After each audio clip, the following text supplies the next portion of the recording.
Hello and welcome to the Ripping Pages podcast. This is the podcast where we have a coffee with the world's most interesting writers to inspire your reading and your writing. It's all crafted and curated by me, Liam Bishop.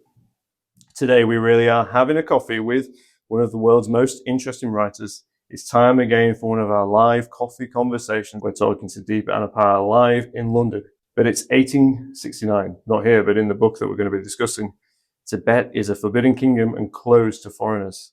Tibet is also an unwilling participant in what was called the Great Game, the geopolitical rivalry, shall we call it, that didn't escalate into a full-scale war, but it did see both Russia and the United Kingdom trying to expand their territories. As she brings to life what was at stake for those explorers who, conceitedly and ambitiously, crossed those borders. Deepa takes us on a sweeping journey back into the history.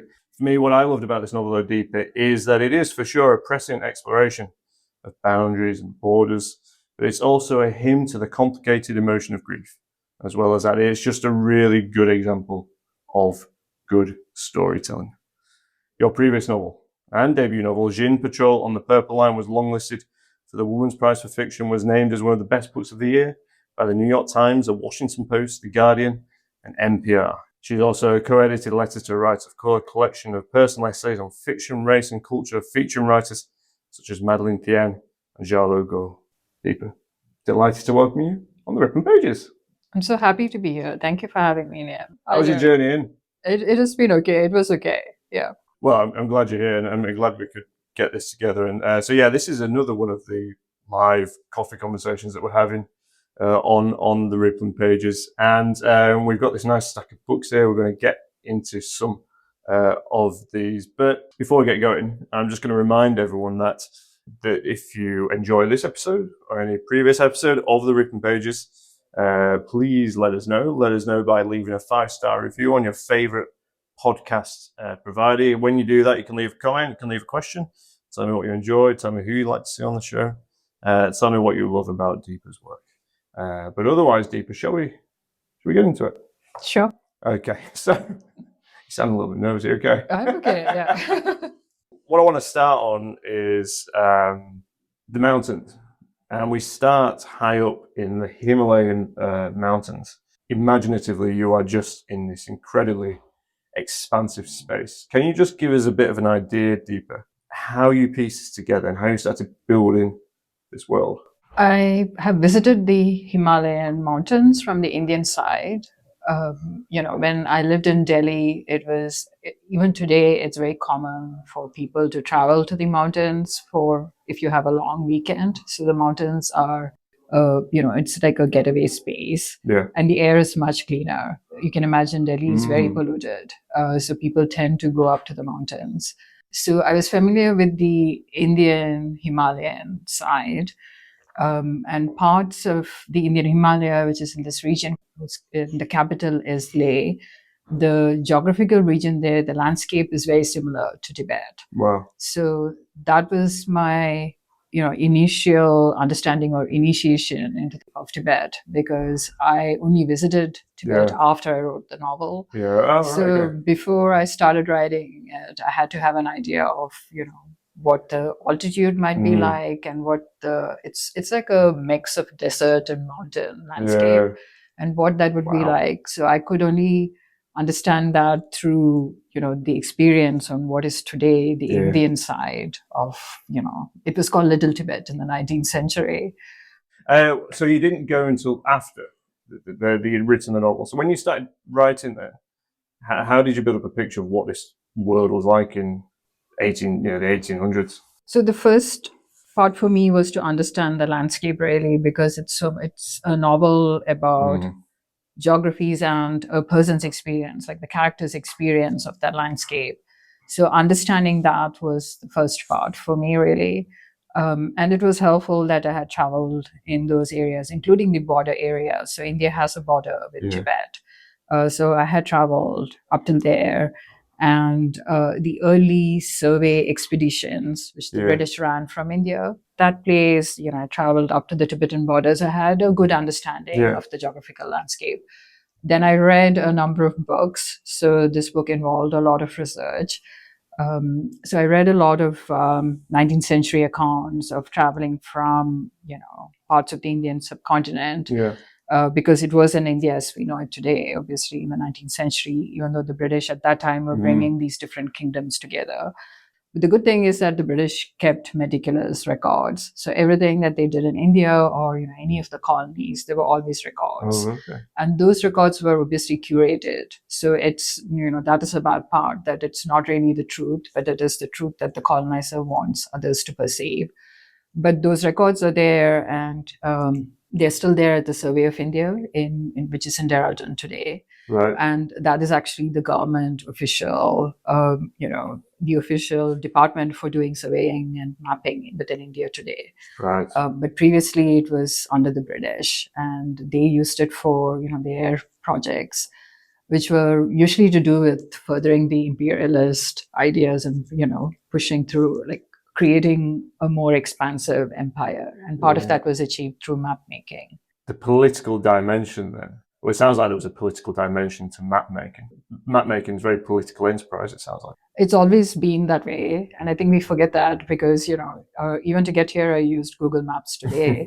And we expect that it is a very, it's an objective representation of the landscape. That's how we see maps, but it's not really like that. Especially in the 19th century, we can see how maps were used to create this idea of, that the British Empire is everywhere. And you can see these insignia in the maps. So one part of my research was looking at the maps that were created at that time. Yeah. And you can see that, apart from the description of, mountains and rivers, the routes that are mapped on the map, on the sides, there would be various insignia. And typically it would be like an Indian bowing their head before an Englishman. So not so subconscious, it's not even like, it's not subtle. It's a very overt representation of who is superior through these maps. And of course, we very famously know that even the current maps that we have it's not the actual geographical size of the continents. So countries in Europe look much bigger than, the countries in Africa. And it's all been changed to make it look like the Western countries are much superior.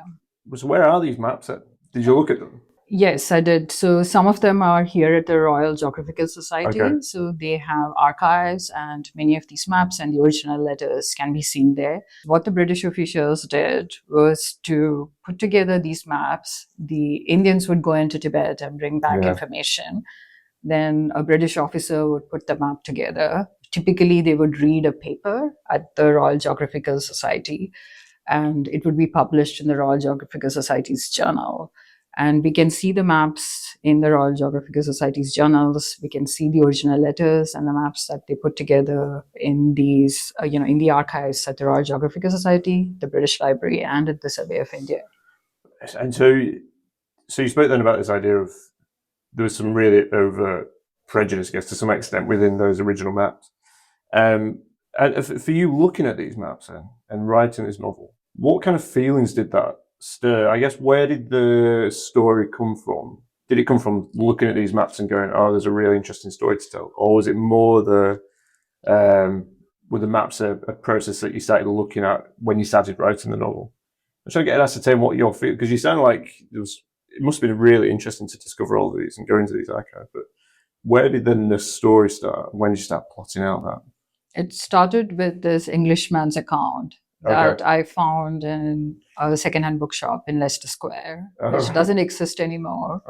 But they had a Southeast Asian section, and I found this book. It was in 2 volumes.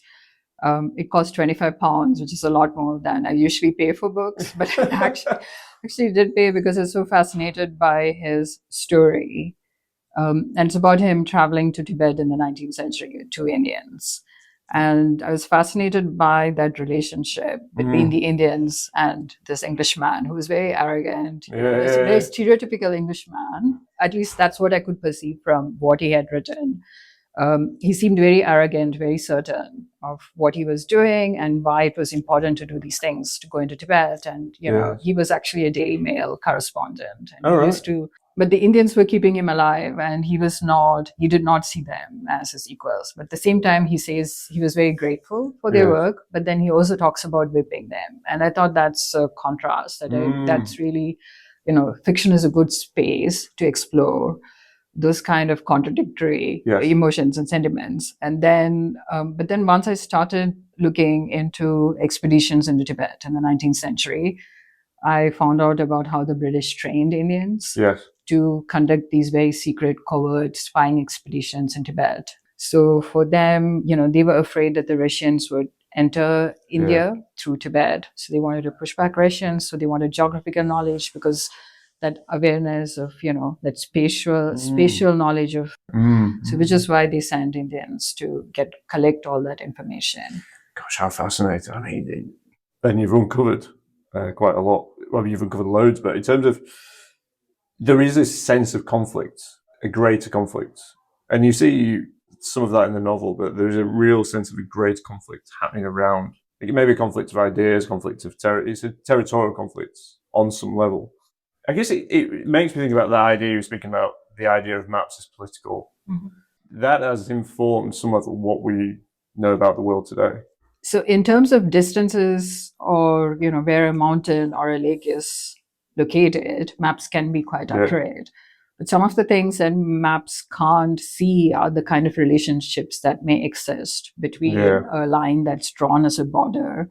And particularly in South Asia, what we see is that these borders, to this day, they create a lot of conflict. And these were often drawn by the colonizer. We are seeing that everywhere in the world, really, because these were drawn by people who didn't have an understanding of the landscape. The Indians were really just doing the grunt work of calculating what the distances are, but what the map looked like and how it appeared, how it was presented to the world, that was all curated by the British officers. Goodness gracious. It makes you think, doesn't it?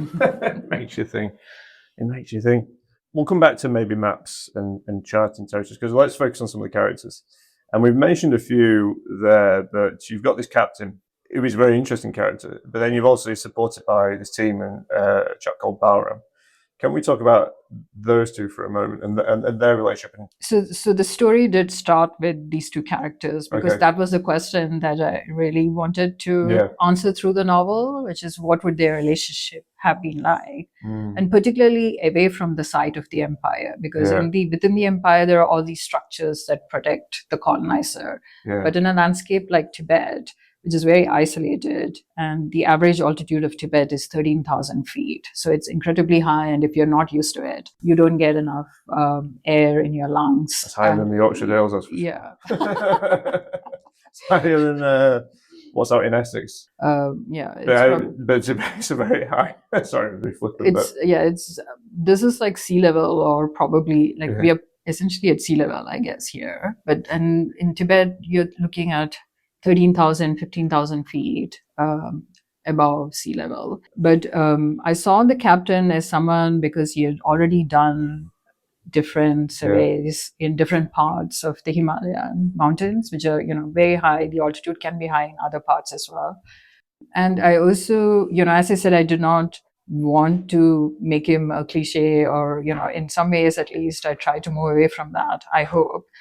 Because I think many people did see it as a scientific exploration, and there was no understanding about why the ways in which, the relationship that the indigenous people have with the landscape, the way in which they may see ghosts or monsters, that it points to something else. It points to a spiritual and a sacred connection. That doesn't necessarily make it irrational. But that was not something, English people would have, at least the English officers there saw at that time, because so they did see map making as a very scientific process. So I wanted to portray an Englishman who had taken great risk, because, I always joke about this, that I know it's very cold here, it can be very gloomy, but to be spending that kind of time in these very isolated, very difficult areas, it takes a different kind of person. So I was also interested in understanding what might have motivated him. Was it just an idea of legacy? Was it an idea of, interest in what he thought was scientific progress? Was it just colonialism and this idea that, you're a different species than the other humans? So I was interested in looking at all those questions through the perspective of Captain, even though he doesn't have a viewpoint in the novel. Yeah, that's really interesting. And the novel does have this quite heady quality to it. There is a feeling of sort of, I wouldn't say intoxicated effect based, but there's a ethereal, spectral quality to the novel. But in terms of the Captain, one of the three epigraphs to the book, you've got Kipling, Melville, and Eliot. I think Eliot gives the title. The title, The Lost of Earth. Yeah, it's from Gidding. Well, I want to talk about that because it's a really interesting poem. What Eliot is talking about in relation to this, but also you've got this Captain, and it's very hard to avoid that feeling of it. It reminded me of Ahab in Moby Dick. Moby Dick was a big influence on the book. Reading Moby Dick every day I was writing the novel. I'm not sure I didn't want the Captain to be exactly like Ahab. I wanted him to have a more rational side, a more rational understanding as a matter of, as he sees himself as a man of science. So I did want to portray that.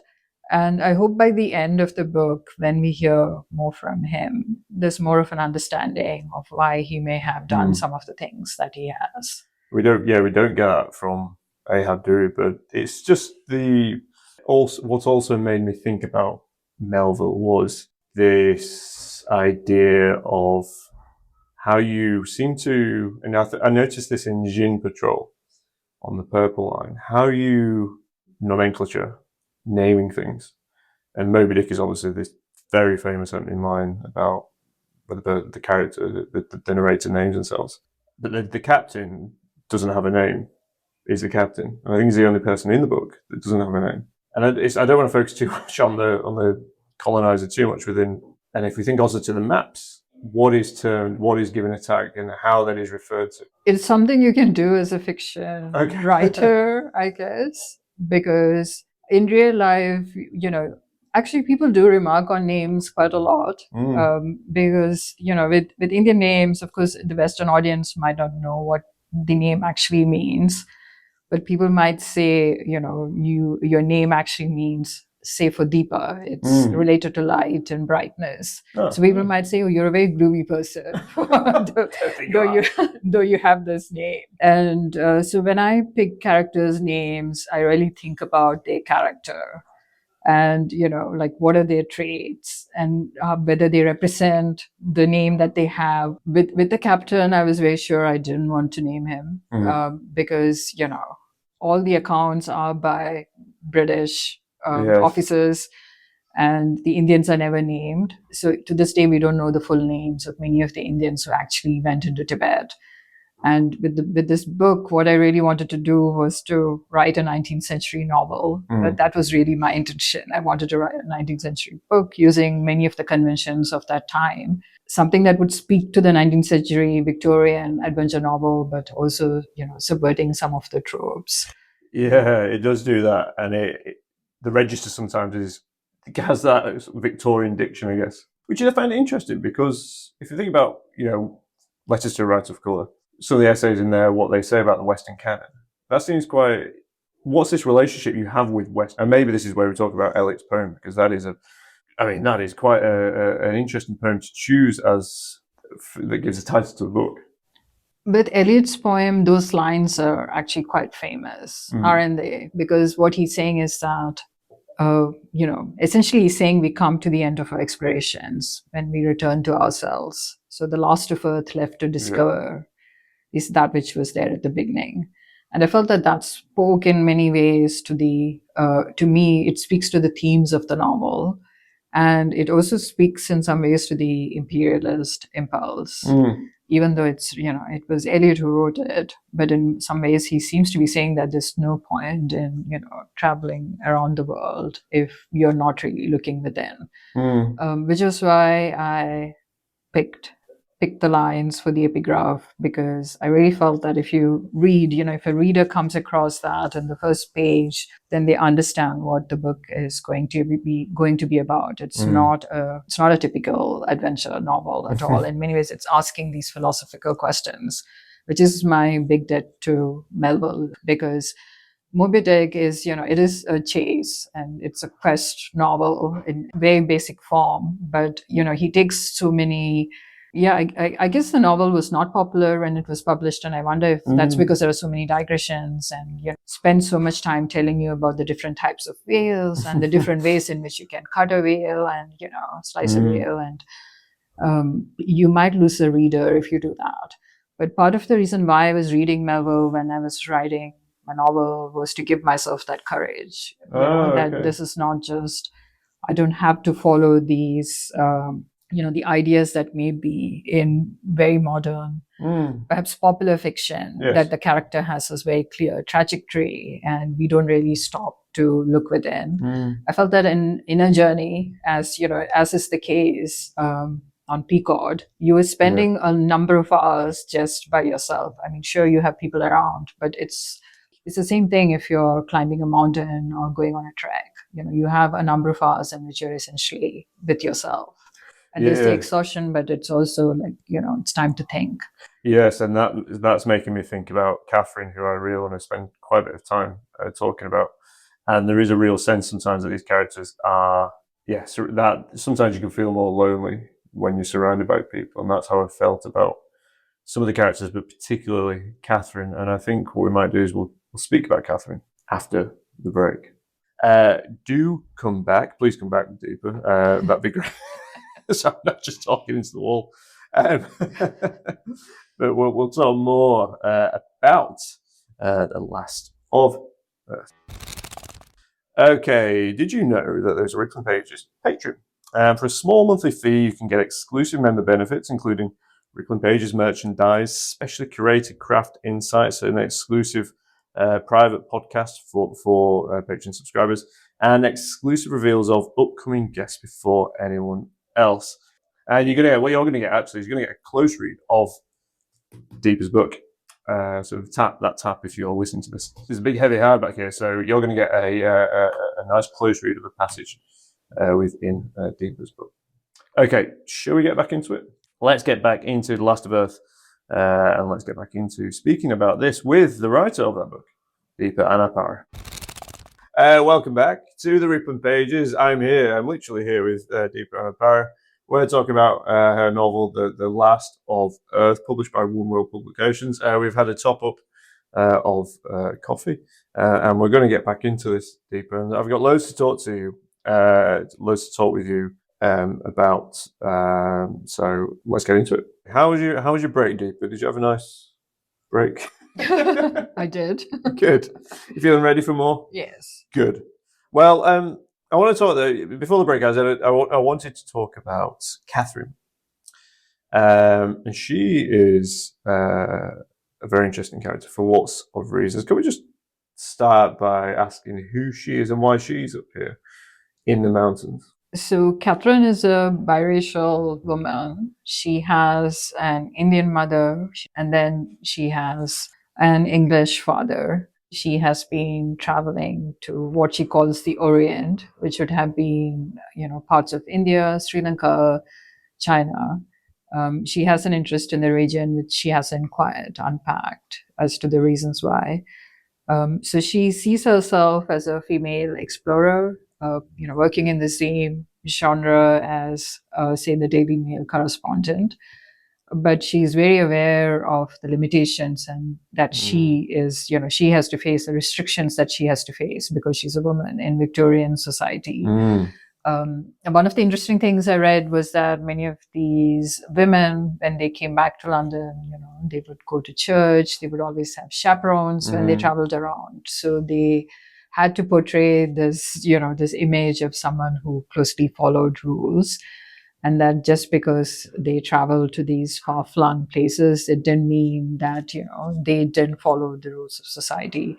So I was interested in thinking about these women, who had to wear corsets and long skirts and up there in Tibet and how they would have undertaken those journeys. Wow. So Catherine really came from some of the women who had traveled to Tibet. I read about that in my research and I knew I wanted that to be part of the story. Wow. There's a lot of complex elements to her history, and you get hints toward that putting her down on the page, how was it like balancing that level of complexity then of a character? Because the captain is quite different to that, I would say.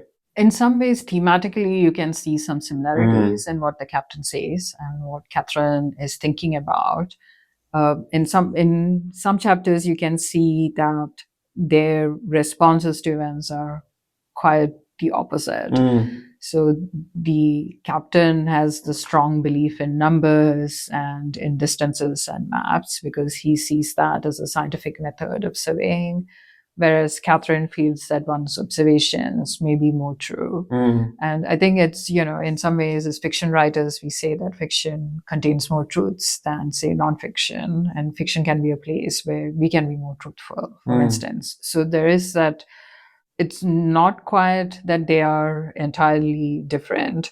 In some ways, they are doing almost the same work, but in terms of how they view the landscape, there is some difference. And for Catherine, that's partly because she is of a mixed heritage, and she has felt othered because of that. It doesn't make her necessarily closer to Indians or closer to understanding the colonized experience, but she does have that sense, which the captain doesn't have, of not always feeling like, you are the central power or the central figure in any landscape. And Catherine, as a character, she has quite a lot of interest in Buddhism and Buddhist scriptures, and that's also informed how she views the world. Is that there is a slight mirroring effect in terms of the lines that they mark, but also how we display that and how we edit that, or how that's edited. But also surrounded by people supporting this journey, which is fundamental. Otherwise, they wouldn't get into Tibet, would they? The men typically had entire contingent. They called them bearers, who would carry their luggage. They went with everything. I mean, sometimes they went on hunting expeditions. They had beds, people carrying mattresses and tables and everything. But the women typically traveled, their entourage was much smaller. So it would just be one or two people. And it would have been it would have been a much greater risk than it was for the men, because typically they only had, men going along with them. So they would have had to be quite certain of that they wouldn't be taken advantage of.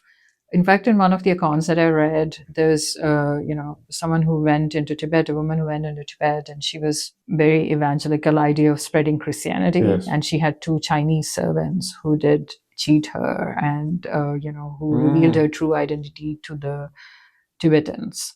So, so there are all sorts of dangers that, apart from the landscape, the women would have faced other dangers, but it didn't stop them from going there. There is this French-Belgian woman named Alexandra David Neal, who has written many books about Tibet. She traveled to Tibet, I think, 4 or 5 times. And the last time she went to Tibet, she was 70 years old. And she went with this young man whom she later adopted as her son. So Catherine's figure was very much inspired by her. The dynamic then so there's this dynamic to get in, they have to disguise themselves. How does Catherine negotiate that? Because these are some of the challenges that she faces. So Catherine does look more like an Indian, and Indians could travel to Tibet freely. There were no restrictions. The Tibetans could, always allow Indians to enter, because trade between both countries or regions, because they didn't see themselves as countries at that time, it was quite common. So what Catherine is unable to admit is the extent to which she looks Indian, because she has grown up in London, and I think she has someone who has repressed the Indian side so that she fits into the society in London much more easily. So these questions come up when she is in India. And Catherine, I asked that because Catherine, we see some of this in the sort of internal rumination, but there's a meta level to Catherine's story, because she writes a diary, self-editing. She self-edits this diary, and you strike through, don't you, the lines, and this reveals. I thought that's quite an ironic idea of how things are revealed about character, people, places. Through Balram's perspective, I was trying to point to what might be missing in the archives and in these very scientific maps, which are meant to be, it's like a gathering of true evidence, which is present, factual evidence that's present. in the landscape, but actually what is it that's not being looked at? That's what Balram's perspective shows. And with Catherine, I was looking at what might the female or the the woman explorer, what is it that they're not comfortable sharing? It's brilliant. It's just really brilliant storytelling. You get so much going on. It's a big novel, but it's not as big as Moby Dick, that's for sure. There's balancing a lot of complexities, and what leaks through. I guess that's the question that you're asking: what leaks through, what doesn't leak through about, and what's inferred, and what do we understand, and how much does the reader know, and what doesn't come through. And that seems to be then a bit of a question that you've asked in how you're approaching the archives. The novel is about, ultimately, to some extent, what is left out of how we understand the world, how we understand people. There's a section about 257 pages in, I think, and that's when she's talking about her sister Ethel. And I guess this is another layer to that she had a sister that died, and this idea of the bardo and this a limbo kind of space, which I think Tibetan. I think it's 40 days after death. Right. Okay. Yeah. And it feels like that this space in the mountains is some form of. There's a lot of death. There's a lot of ghosts. They have to carry the bodies, as you said, the god bearers, which is quite a funereal word, really. But Catherine has. She lost her sister. I think she feels a lot of guilt about her sister's death. The fact that the sister has 2 children and she doesn't, Catherine doesn't have kids, which is why she's able to travel the way that she can. And this is something that I really found about female explorers, that some of them are not even married. And I think that did give them some leeway to go out into the world. With Catherine and, in Tibet, because Catherine is reading Tibetan Buddhist texts, and she's trying to understand how Tibetan Buddhism makes sense of death and loss. And the idea of impermanence is kind of core. It's at the heart of Buddhism.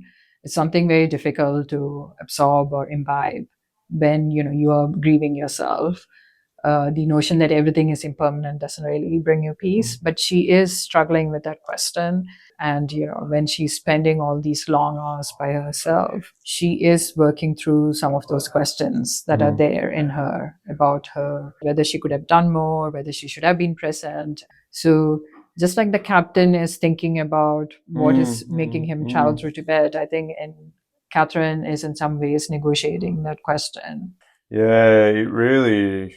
Well, yeah, I think you see it in the psychology of Catherine, but you also see it in these diary entries.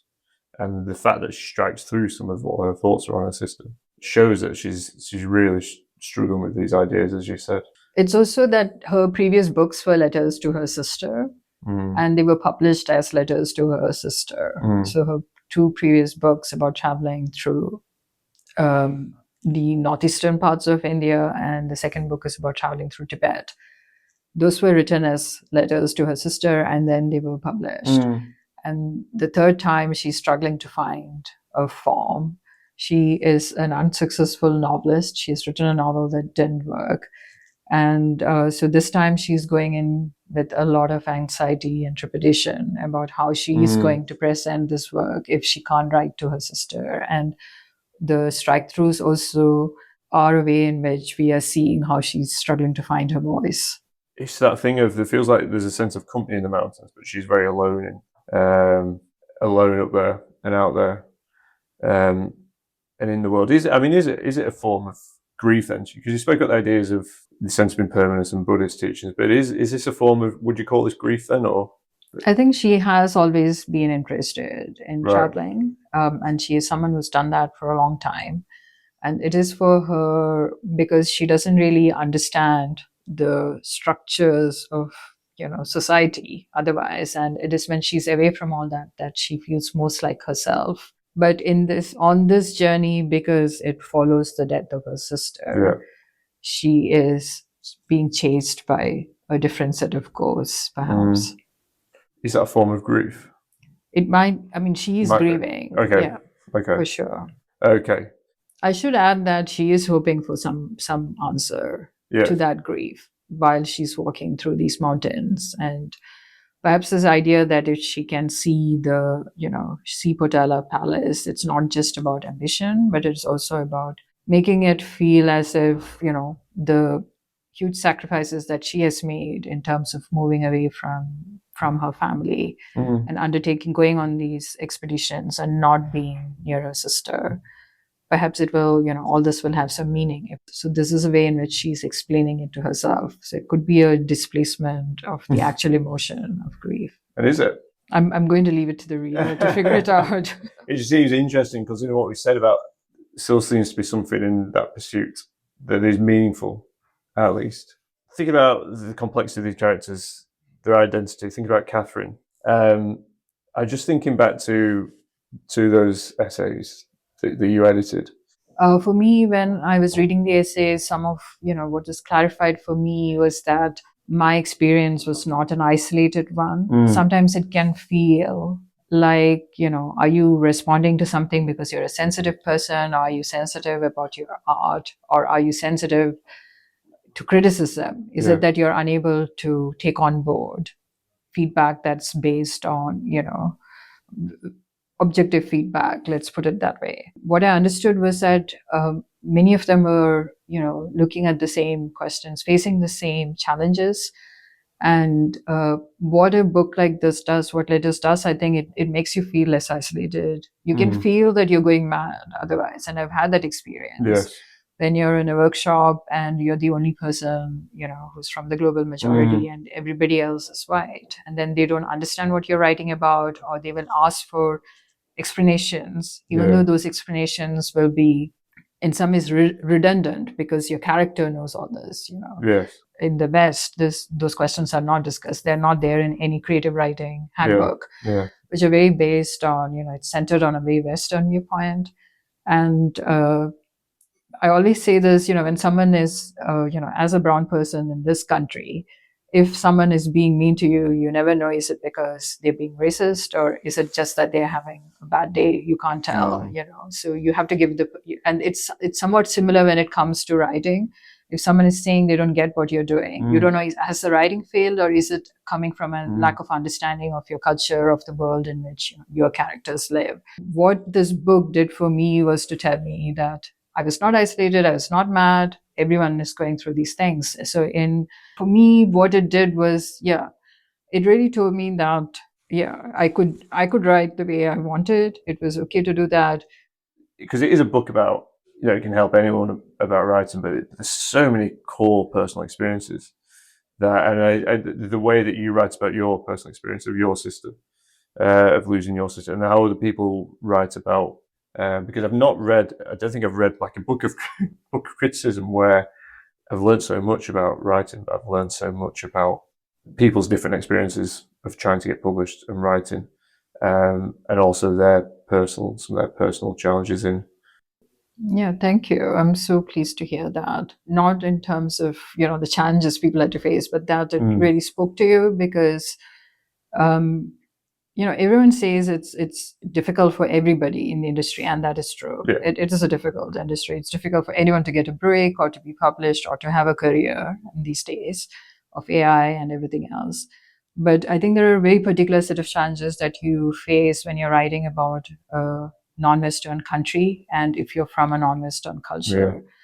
And that is, I have not seen it put into words, which is why my co-editor and I felt that this book was really necessary. And I hope, what it does for people is to make people feel less alone and to search out communities, because I think like building community is really important, especially if you're from a marginalized group, and that includes working class writers as well. Yeah, definitely. Your essay that you're writing there focuses a lot about you and your sister. And you talked about that idea of feeling alone. In writing this book, then, how was that experience of loneliness? Because it's quite a big book about loneliness, I thought. How was that experience felt for writing this book? It was, I put everything in the book, I would say. Okay. So my sister was diagnosed with cancer when I was writing Gin Patrol on the Purple Line. And she was ill for a long period. And so when I started writing Catherine, she was quite ill. Yeah, I lost her around, she died when I was partway through the book, I think. And I really felt that it had to go into my writing because it was something that I was experiencing, and it is, I'm not, I didn't want to do, say, auto fiction. I didn't want to write about myself and what I was experiencing. But in some ways, it actually helped me write the character of Catherine because I'm not mixed race, and I haven't lived the 19th century, which is true for all the characters in the book. But the way for me to feel closer to the character was to write someone who was undergoing exactly what I was, which was, my sister was younger than me. She's my only sibling, and then trying to write about. And I was living in this country, and during the lockdowns, I couldn't be with her because flights, everything was cancelled. Also trying to make a career in writing. I mean, who does that? Well, you're doing it. You're doing it. But it felt like Catherine's narration, Catherine's perspective gave me a chance to really think through some of those questions in my head. And I felt closer to her as a result, which I hope has helped the book. Yeah, I think this is what I was wondering, really, because of all, Catherine is a member of the imperial class, and we're critical of some of her aims, but there's a real depth to her that, and like I said, I really felt this. I mean, all the characters, she's a really deep character, and I like I said, I pored over a lot of her passages for quite a long time because there's a real depth of emotion and that loneliness that I felt, or the kind of spirituality, I guess, of what she's trying to explore. Certainly did come through. And it's very emotional. There's real pathos to it. I think anyone who's lost someone really close to you, especially if that person is younger than you, would have an understanding of what that loss feels like, because it's almost like nobody else understands what you're going through. The people can't understand that. So it's a very strange kind of loneliness. So in many ways, you have your friends, you have your family. There might be others sharing your grief, who were connected to that person. But that experience that you have is very particular. The sister's experience is very particular. And it's a different kind of loneliness. Well, thank you for sharing that.